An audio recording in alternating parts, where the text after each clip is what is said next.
Assalamualaikum warahmatullahi wabarakatuh.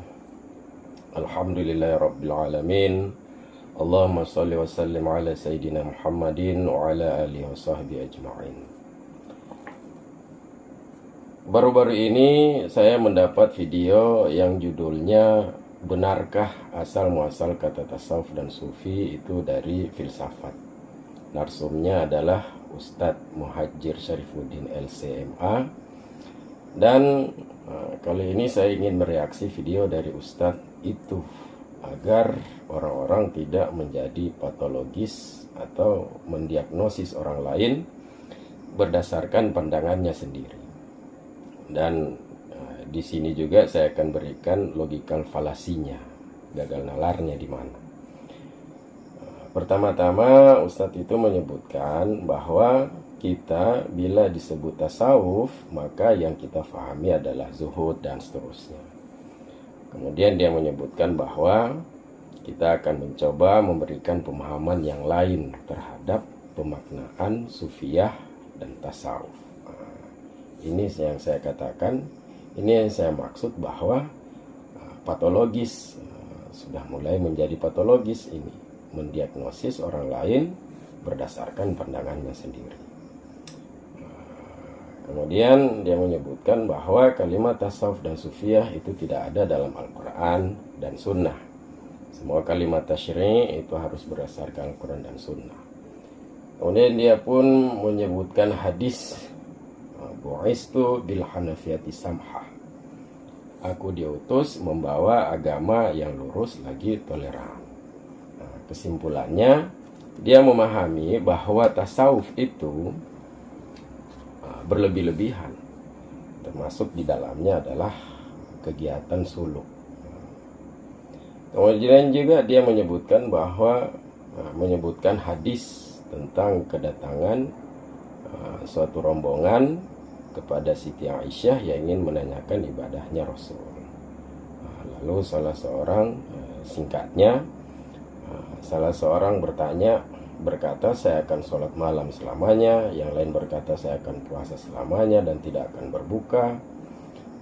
Yang lain lagi berkata, saya akan menjauhi perempuan dan tidak akan kawin selamanya. Lalu Rasul datang dan singkatnya Rasul memarahi mereka. Jadi kesimpulannya, hadis ini dia jadikan dalil bahwa orang-orang sufi itu adalah orang yang berlebih-lebihan dalam beragama.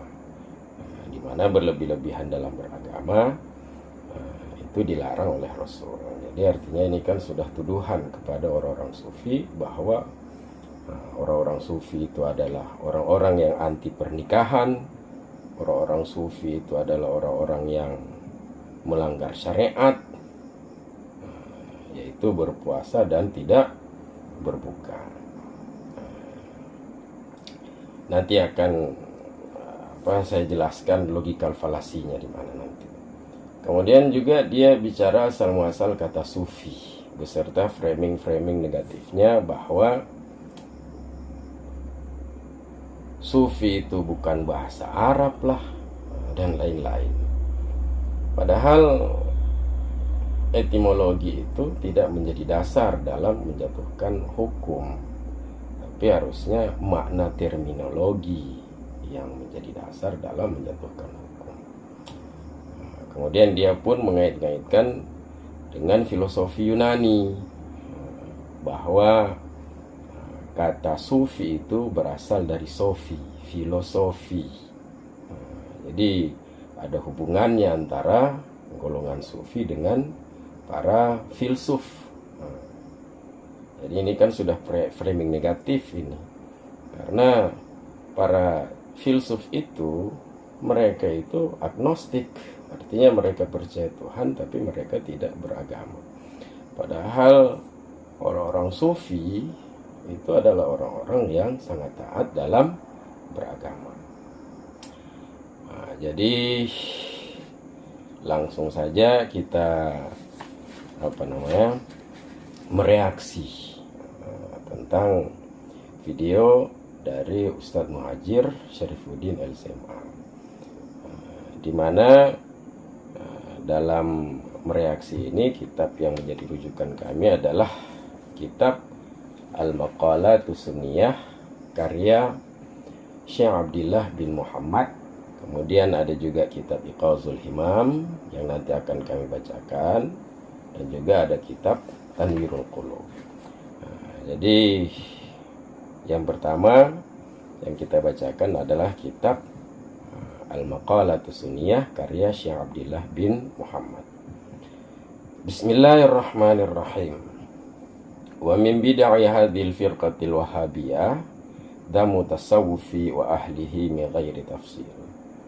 Wa qad khalafu bidzalik za'imahum Ahmad bin Taimiyah fa innahu qala fil Junaid Sayyidi Sufiyah innahu imamun hudi. Wa dzalika fi kitabihi Syarhi Haditsin Nuzul. Fa hum bidzalika khalafu za'imahum Ibnu Taimiyah wa khalafu Imam Ahmad fa innal Imam Ahmad kana yaqulu li Abi Hamzah As-Sufi madza taqulu ya Sufi. Fa inkaruhumul mutlaq dalilu jahlihim wa tahawwurihim. Fa inna Sufi indama ya'rifuhu wal 'amilu bil kitabi was sunnati ma'a ada'il wajibati wa tarkil muharramati wa tarkit tana'umi fil ma'kal wal malbas wa nahwi dzalik. Sebagian daripada bid'ah golongan Wahabiyah ini adalah mencela tasawuf dan orang yang menjalankan tasawuf tanpa merinci. Dan sungguh dengan demikian mereka telah menyelisih pemimpin mereka, yaitu Ahmad bin Taimiyah. Ahmad bin Taimiyah ataupun yang dikenal dengan Ibnu Taimiyah, di mana Ibnu Taimiyah itu ditokohkan oleh mereka, diberikan gelar Syekhul Islam. Jadi mereka dengan demikian telah menyelisih pemimpin mereka, yaitu Ahmad bin Taimiyah, di mana Ahmad bin Taimiyah pernah berkomentar mengenai Junaid al-Baghdadi, di mana Junaid ini, Syekh Junaid adalah Sayyidi Sufiyah, adalah seorang pemimpin daripada golongan Sufi. Apa komentar beliau tentang Syekh Junaid? Komentar beliau, innahu imamun hudi. Sungguhnya Syekh Junaid al-Baghdadi itu adalah seorang imam, seorang tokoh, seorang pemimpin yang diberikan hidayah. Jadi wadzalika fi kitab Syarh Haditsin Nuzul.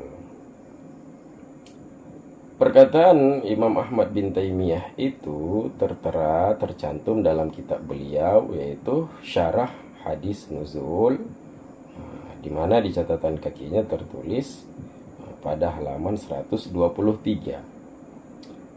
Fahum bidzalika khalafu za'imahum Ibnu Taimiyah.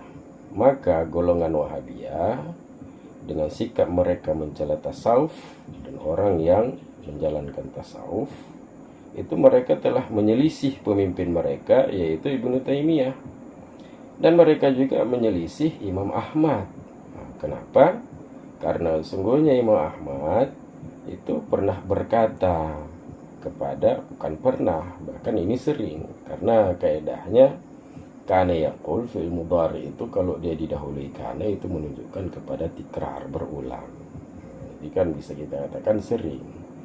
Sungguhnya Imam Ahmad itu sering berkata kepada Abi Hamzah, di mana Abi Hamzah ini adalah seorang sufi. Madza taqulu ya sufi? Apa pendapatmu wahai sufi? Ini kan penjelasan ini menunjukkan bahwa justru kedua tokoh ini yang ditokohkan oleh golongan Wahabiyah itu adalah yang menjadi tokoh panutan golongan Wahabiyah, itu mereka justru menerima ajaran tasawuf dan menerima orang-orang secara terbuka, orang-orang sufi. Fa inkaruhumul mutlaqu dalilu jahlihim wa tahawwurihim. Maka pengingkaran golongan Wahabiyah secara mutlak itu adalah dalil, itu adalah bukti kebodohan mereka dan bukti tahawurihim, bukti keserampangan mereka bukti keserampangan mereka yaitu berbicara tanpa pikir panjang. Tahawur itu artinya bicara tanpa pikir panjang.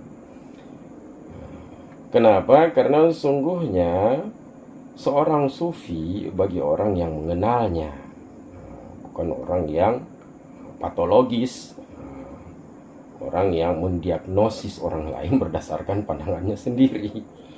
Seorang sufi bagi orang yang mengenalnya itu adalah orang yang mengamalkan Alkitab dan Sunnah beserta menunaikan perbuatan-perbuatan wajib dan meninggalkan perbuatan-perbuatan haram dan meninggalkan bersenang-senang pada makanan, pakaian, dan seumpama demikian. Jadi itulah sebenarnya sufi. Jadi karena Ibnu Taimiyah ini tidak patologis seperti Wahabiyah, makanya beliau mengatakan bahwa Syekh Junaid al-Baghdadi itu adalah imamun hudiyah, di mana Syekh Junaid al-Baghdadi itu adalah menjadi panutan daripada Ahlus Sunnah wal Jamaah dalam bidang tasawuf. Jadi dalam bidang tasawuf, golongan Ahlus Sunnah wal Jamaah itu mengikut tasawufnya Syekh Junaid al-Baghdadi. Wa hadhihi sifatu fil haqiqati sifatul khulafa'il arba'ah. Sifat ini yaitu menunaikan kewajiban-kewajiban, meninggalkan yang haram, dan meninggalkan bersenang-senang pada makanan, pakaian, dan seumpama demikian. Sifat ini pada hakikatnya adalah sifat khulafa'il arba'ah, sifat daripada 4 khalifah. Oleh karena itulah Abu Nuaim mengarang kitab beliau yaitu Hilyatul Aulia, di mana maksud beliau dengan mengarang kitab ini adalah beliau ingin membedakan antara sufiyah muhaqqiqin, antara golongan orang-orang sufi yang sudah mencapai hakikat min ghairihim, dibedakan daripada selain mereka.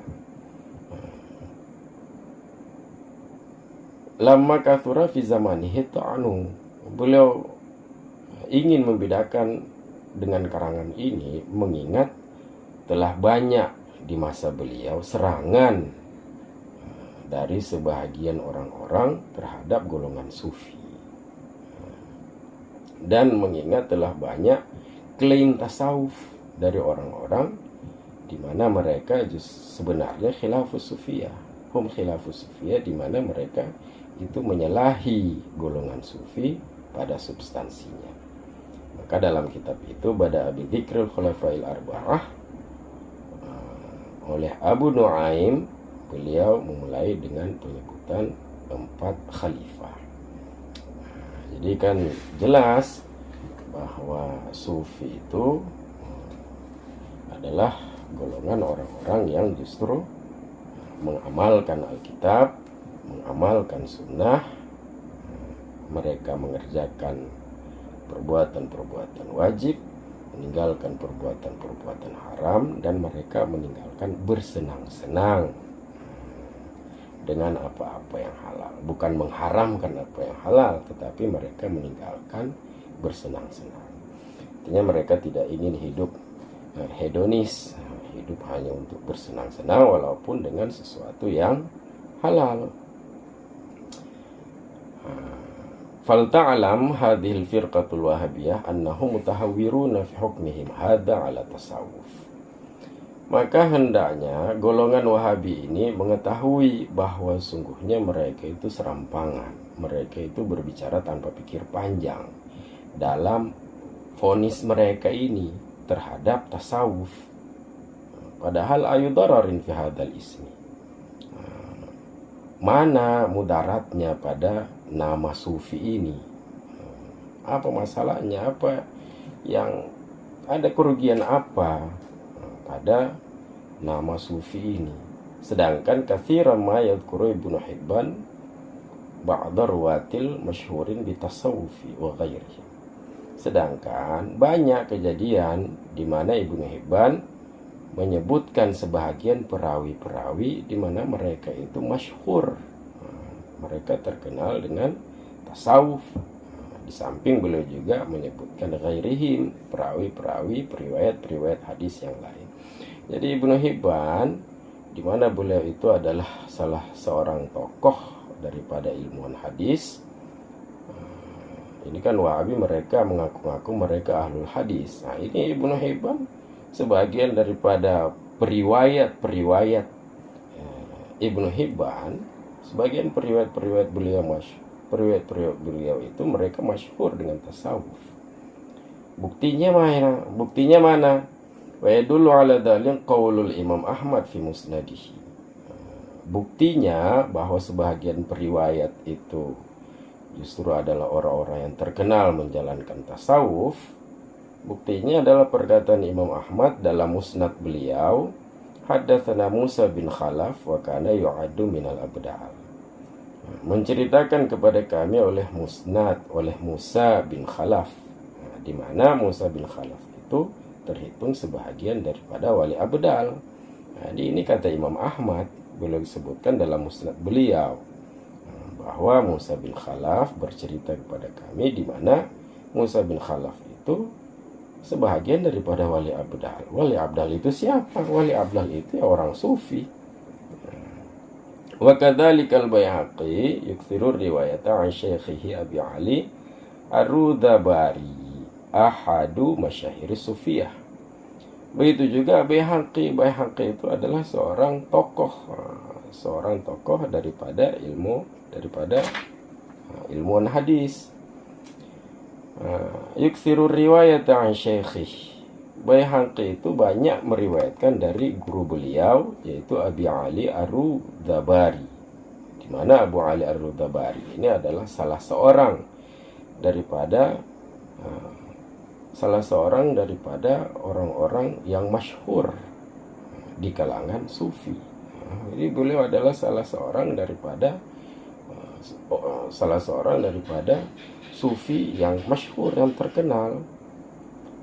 Tambah lagi karena tilmidal Junaid bin Muhammad radhiyallahu anhu. Tambah lagi Abu Ali Al-Rudabari sebagai guru daripada Baihaqi, seorang tokoh hadis. Abi Ali ini adalah murid daripada Junaid bin Muhammad ataupun Syekh Junaid Al-Baghdadi. Mana Syekh Junaid Al-Baghdadi itu adalah tokoh panutan Ahlus Sunnah wal Jamaah dalam bidang tasawuf. Jadi apa yang mau diingkari? Tokoh-tokoh ahlu hadis mengakui, Imam Ahmad mengakui, bahkan Ibnu Taimiyah sendiri pun mengakui. Di mana pengakuan mereka ini bukan berdasarkan patologis tentunya. Makanya jangan patologis dalam menilai seseorang, apalagi menilai orang-orang sufi. Fa in kana inkaruhum li ajli hadhihi tasmiyah as-sufi falyunkiru qawla asy-syekh fulan. Maka jika memang pengingkaran golongan Wahabi itu dikarenakan penamaan ini, yaitu penamaan sufi, karena mereka kan mempermasalahkan penamaan ini, maka hendaknya mereka mengingkari ucapan asy-syekh fulan, yang kemuliakan asy-syekh fulan. Hendaknya ini juga mereka ingkari, karena sesungguhnya ucapan ini tidak dikenal fi sadril awal, tidak dikenal pada sadril awal, pada permulaan pertama di era-era awal. Tidak dikenal tasmiyatul alim bilaqabi syekh. Di era pertama itu tidak dikenal penamaan orang alim dengan titel syekh. Titel syekh itu di era awal, itu era salaf itu tidak ada.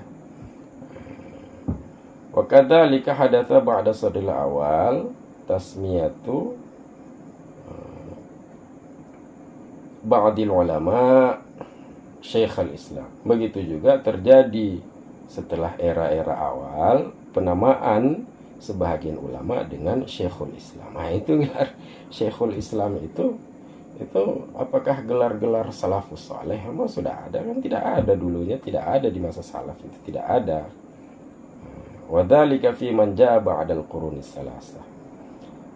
di mana penamaan Syekhul Islam termasuk Ibnu Taimiyah itu kan Syekhul Islam mereka namakan. Jadi kalau yang dipersoalkan itu adalah nama Syekhul Islam, di masa-masa awal memang ada penamaan Syekhul Islam, tidak ada. Jadi penamaan sebahagian ulama dengan Syekhul Islam itu, penamaan itu diberikan kepada orang yang orang itu baru datang setelah Qurun Salasah, setelah abad ketiga. Jadi kalau setelah abad ketiga sudah habis masa salaf itu kan sudah habis. Jadi apa bedanya? Syekhul Islam itu sendiri tidak ada masa salaf, itu tidak ada. Jadi itu kalau yang dipersoalkan adalah nama. Harusnya mereka ingkari juga itu Ibnu Taimiyah jangan disebut Syekhul Islam. Sebut Syekhul Islam. Harusnya mereka juga mengingkari penamaan Syekhul Islam. Karena penamaan itu baru ada terjadi pada penamaan itu diberikan pada orang yang baru ada setelah kurun yang ketiga, setelah abad ketiga. Wa illa fa ayu farqin baina hadza wa dzaka. Jika mereka tidak ingkari, maka mana perbedaan antara gelar Syekhul Islam ini wa dzaka dan nama sufi bagi seseorang yang menjalankan tasawuf? Apa bedanya? Sufi itu kan, sufi itu tidak ada, datangnya itu kan katanya setelah tidak ada, bukan lafaz tasyri'. Syekhul Islam bagaimana? Itu kan juga setelah kurun yang ketiga. Wa ayyu mani'in min istihdasi istilahin la yu'aridu syar'a wa qad istalaha an-nuhat ala la yajuzu kada yajibu kada fi umuril i'rab. Jadi apa yang menghalangi menciptakan istilah? Kalau cuma terminologi, apa masalahnya terminologi? Apa yang menghalangi menciptakan istilah yang tidak bertentangan dengan syara'? Kan tidak bertentangan dengan syara' ini istilah sufi. Dengan syara' bagaimana dia? Syara' satu jalur, sufi ini cuma penamaan. Jadi lihat substansinya mana. Jadi substansi maudhu' daripada tasawuf itu apa? Maudhu' daripada tasawuf itu kan adalah penyucian hati. Ini kan tidak bertentangan dengan syara'. Jadi apa penghalangnya menciptakan terminologi yang tidak bertentangan dengan syara'? Sedangkan istilah an-nuhat, ilmuwan nahwu, itu mereka juga ada membuat istilah la yajuzu kada, tidak boleh baca begini, wajib baca begini, begini itu apa? Marfu' lah, mansub lah, majrur lah, pada urusan-urusan i'rab. Nah itu bagaimana itu? Wa ma'tiraduhum sirata sufiyah mutahaqqiqina min iltizamihim tarkat tana'umi fahum fi dhalika annama ya'tariduna 'ala al-anbiya li'anna hadhihi hiya siratul anbiya. Adapun penentangan mereka, resistensi mereka terhadap pola hidup sufiyah, pola hidup golongan sufi yang telah mencapai hakikat. Pola hidup bagaimana? Yaitu iltizamihim tarkat tana'um, di mana mereka berkomitmen, mereka konsisten meninggalkan bersenang-senang. Orang-orang sufi itu memang mereka identik dengan sikap meninggalkan tana'um, tidak bersenang-senang. Ini pun ditentang oleh golongan Wahabi yang anti tasawuf. Jadi kalau mereka tentang, mereka bersikap resisten terhadap pola hidup golongan sufi yang sudah mencapai hakikat ini, fa fi dzalika annama ya'tariduna 'alal anbiya. Maka mereka dalam sikap menentang mereka itu sama dengan mereka menentang para nabi. Kenapa sama dengan mereka menentang para nabi? Karena sungguhnya pola hidup sufiyah ini adalah pola hidup para nabi. Mana buktinya? Fahada Isa tawatara anhu annahu kana yakulu syajar wa yalbisu sya'ar. Maka Nabi Isa itu telah mutawatir, banyak dibicarakan, banyak riwayat yang menceritakan bahwa sungguhnya Nabi Isa itu beliau sering makan tumbuh-tumbuhan dan beliau memakai sya'ar, beliau memakai pakaian dari bulu wol. Jadi Nabi Isa ini kan pola hidup yang tidak pola hidup meninggalkan tana'um, bersenang-senang. Ini kalau yang dipersoalkan itu misalnya suluk. Suluk itu ya, jadi suluk itu mereka sedang ditarbiyah untuk tarkut tana'um, untuk meninggalkan pola hidup bersenang-senang. Mereka sedang ditarbiyah, bukan mengharamkan, karena mereka sedang ditarbiyah, mendidik untuk tidak tana'um, bersenang-senang. Makanya tidak boleh makan makanan tidak boleh makan daging lah, artinya mereka hidup vegetarian lah, mereka hidup vegetarian. Vegetarian ini kan seperti Nabi Isa ini seringnya makan tumbuh-tumbuhan, jadi kan vegetarian itu. Dan Sayyidina Muhammad SAW kana yamdi syahra wa syahran la yuqadu fi baitihi narun. Dan Sayyidina Muhammad SAW itu kana yamdi, seringkali sebulan dan 2 bulan itu tidak dihidupkan api di rumah beliau. Tidak, kalau bahasa kita, tidak berasap dapur, seringkali tidak berasap dapur Nabi Muhammad. Kenapa begitu? Artinya karena yakulu malam tamassahun nar wa yataqawwatu bil ma'i wat tamri. Dapur beliau itu tidak berasap, artinya berarti Nabi Muhammad itu seringkali beliau itu makan makanan yang tidak disentuh api. Wa yataqawwatu bil ma'i wat tamri. Dan beliau hanya mengkonsumsi air dan korma kering. Jadi ini kan tarkut tana'um, meninggalkan bersenang-senang. Dan pola hidup inilah pola hidup yang dijalankan oleh golongan sufi. Wahumul wahabiyah yantabiqu alaihim qaulul qaili. Mereka golongan wahabi itu memang pas atas mereka, cocok dikatakan kepada mereka perkataan seorang yang mengatakan, wa idza lam taral hilal fasallim li unasin ra'auhu bil absar. Bila engkau tidak melihat hilal, maka ucapkanlah selamat kepada orang-orang yang melihat hilal dengan penglihatan. Jadi kalau belum bisa sampai pada taraf orang-orang sufi ini, yaitu tarkut tana'um, jadi jangan benci.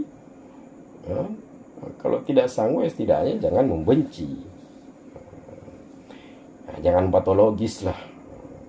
Bergaul lah dulu dengan orang-orang sufi. Pelajari yang benar tentang apa objek kajian daripada sufi yang sebenarnya itu seperti apa.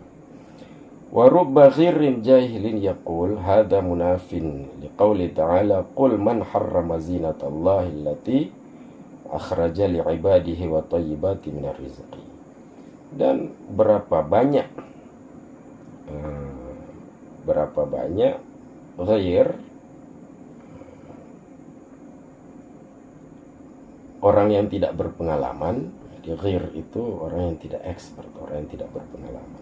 Berapa banyak orang yang tidak berpengalaman, yang jahil, yang bodoh, yang berkata hadza munafin, pola hidup seperti ini, tarkut tana'um,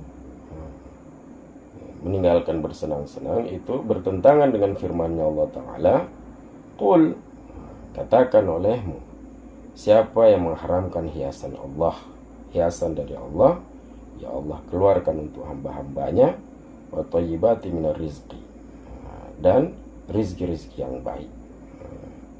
Jadi mereka mengatakan, oh ini kan mengharamkan hiasan yang telah Allah berikan, mengharamkan rizki-rizki yang baik. Jadi ini salah paham ini. Ini namanya logika falasinya. Ini namanya saya katakan logika falasi, gagal nalar ini. Jadi yuqalu lahum, dikatakan kepada mereka, farriq baina ma tafhamun wa baina hali sufiyah. Bedakanlah antara apa yang kalian pahami dan antara keadaan daripada sufiyah, golongan orang-orang sufi. Jadi kalian jangan patologis begitu mendiagnosis orang menurut pandangan sendiri. Tidak boleh begitu. Orang-orang sufi itu mereka tarkut tana'um, itu bukan artinya mereka mengharamkan. Jadi jangan berarti mana mereka tidak mengharamkan. Fa inna sufiyya la yuharrimu tana'um bil halal lakin yatruku dzalik iktidaan bil anbiya. Karena sungguhnya orang sufi itu tidak mengharamkan bersenang-senang dengan sesuatu yang halal, tetapi yatruku dzalika iktidaan bil anbiya. Akan tetapi mereka meninggalkan bersenang-senang dengan sesuatu yang halal karena mengikuti para nabi, mencontoh para nabi. Mana dalikal hikamin, demikian itu dikarenakan beberapa hikmah, diantara lain adalah anna tarkatana yusa'idu 'alal isar. Jadi meninggalkan bersenang-senang itu dapat membantu sikap isar, sikap mengutamakan orang lain. Jadi kalau kita meninggalkan bersenang-senang, maka ini bisa membackup kita untuk bisa isar, mengutamakan orang lain, tidak bersifat egois, mengutamakan diri sendiri. Juga bisa membantu untuk bersifat sabar, bisa juga membantu untuk bersifat sabar atas kepapaan apabila terjadi kepapaan, terjadi kefakiran setelah kelapangan rezeki. Jadi itulah hikmah, diantara lain hikmah daripada tarku tana'um, di mana orang ketika itu istilahnya prepare for the worst lah. Mereka bersiap menghadapi sesuatu yang terburuk nantinya. Dan itu juga menolong untuk ridha bil qada wa tarku tasakhuti ala qada'illah. Di antara lain hikmahnya juga adalah membantu atas ridha dengan ketentuan Allah dan membantu atas meninggalkan benci, tidak senang dengan qada'illah, dengan ketentuan Allah. Faman li bi ayyufhimahum, maka siapakah yang bisa membantuku untuk memberikan pemahaman kepada mereka. Jadi kira-kira begitulah tentang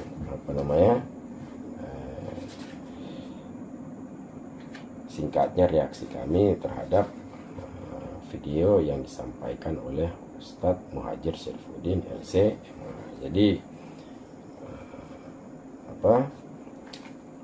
kesalahpahaman daripada Ustadz Muhajir Syarifuddin LCMA ini itu karena mengikuti sikap daripada golongan Wahabi yang mereka itu anti kepada tasawuf, karena sikap anti mereka itu datang daripada sikap patologis mereka. Mereka mendiagnosis orang lain sesuai dengan pandangan mereka. Jadi demikianlah untuk kitab-kitab yang lain, karena video ini sudah cukup panjang. Kitab-kitab yang lain nanti kalau ada kesempatan yang lain mungkin insyaallah akan kami bacakan kitab-kitab yang lain itu. Demikianlah, mudah-mudahan bermanfaat. Wallahu a'lam bishawab. Wassalamualaikum warahmatullahi wabarakatuh.